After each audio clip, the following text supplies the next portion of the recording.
For the longest time, the answer to the question, what is a business for, seemed almost ridiculously simple. But today, that answer is being completely rewritten. Okay, let's dive into this tectonic shift that's happening in the corporate world. And that's the big question, right? It's a question that really challenges the very foundation of modern capitalism. It kind of suggests that the scoreboard we've all been using to measure success, well, it might be missing the most important stats. So, that brings us to our first big idea, moving beyond just the bottom line. This is all about asking a much, much deeper question. What does value actually mean when we're talking about a business? And look, this isn't just some fringe idea.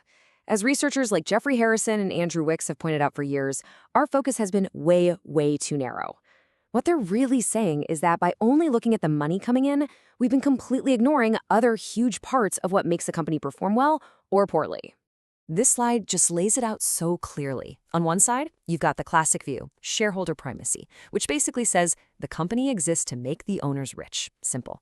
But on the other side, there's this more, holistic view emerging, stakeholder value. And that argues a firm's real performance is the sum of the value it creates for everyone it touches. Okay, to really get this, let's make it super simple. Think about a hot dog stand. Under the old rules, success was easy. You just count the cash in the drawer at the end of the day. But this new model, it's asking us to look at the entire picture. And this new way of thinking, it's got a name, the stakeholder revolution. It's all about expanding our definition of who actually has a legitimate interest, a stake in how a company does its thing. So at the very heart of this revolution is something called stakeholder theory. The core idea is that a business doesn't operate in some kind of vacuum. It has responsibilities not just to its investors, but to this whole network of people and groups. And the theory goes that by managing for all of these interests, you actually end up building something way more valuable and lasting in the long run. So who are we talking about here? Who are these stakeholders? Well, when you look at it this way, you see this whole ecosystem.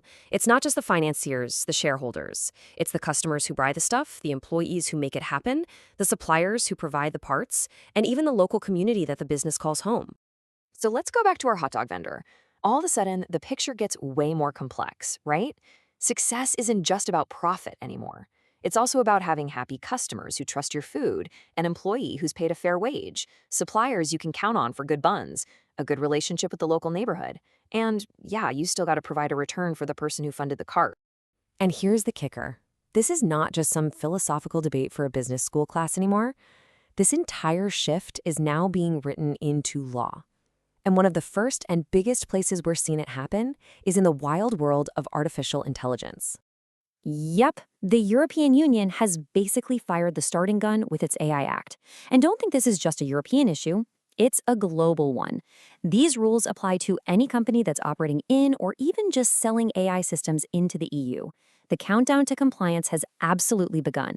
So how does it work? Well, the Act takes a risk-based approach, which is pretty smart. Some AI, like government-run social scoring systems, are considered an unacceptable risk and are just flat-out banned. Then you have high-risk areas, think AI used for credit scores or hiring, which are going to face some really strict rules. The lower tiers have simpler things to worry about, like just being transparent. You can see it, right? This is stakeholder theory in action, protecting citizens from harmful uses of tech. And these deadlines are coming up fast. The prohibitions on the most dangerous AI systems kick in early 2025. By summer of 2026, full compliance for all those high-risk systems is required. This is a massive, fundamental shift in how AI is going to be governed. And folks, it's happening right now.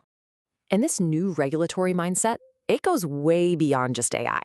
The exact same principles are being applied to how companies report their impact on the environment and on society as a whole. So here's another game changer from the EU, the Corporate Sustainability Reporting Directive, or CSRD.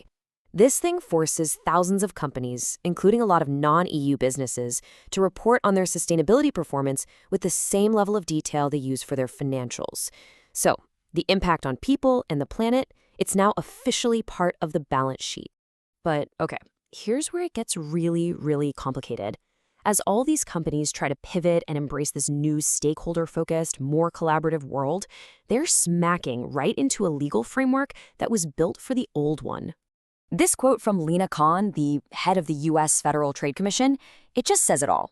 She's making it crystal clear that American antitrust laws aren't going to look the other way just because a company says it's doing something for ESG, for environmental, social, and governance goals. And this creates a huge conflict. You have European policy that's actually encouraging companies to work together on sustainability. But in the US, that exact same collaboration, let's say car companies all agreeing to phase out gas engines, could be seen as an illegal cartel. You've got two completely different rule books, and businesses are stuck right in the middle. So, where does this all leave us? Well, it leads to a future where the entire operating system for how you run a business has become fundamentally more complex and a whole lot more demanding. The big takeaway here is pretty clear. The very definition of what makes a business successful is being rewritten right before our eyes. It's just not about maximizing shareholder returns anymore. It's about optimizing the total value created for society. So whether you're running that simple hot dog stand or a massive global corporation, the questions are now the same. What is your impact? How are you serving not just your shareholders, but your employees, your customers, your community, and the planet?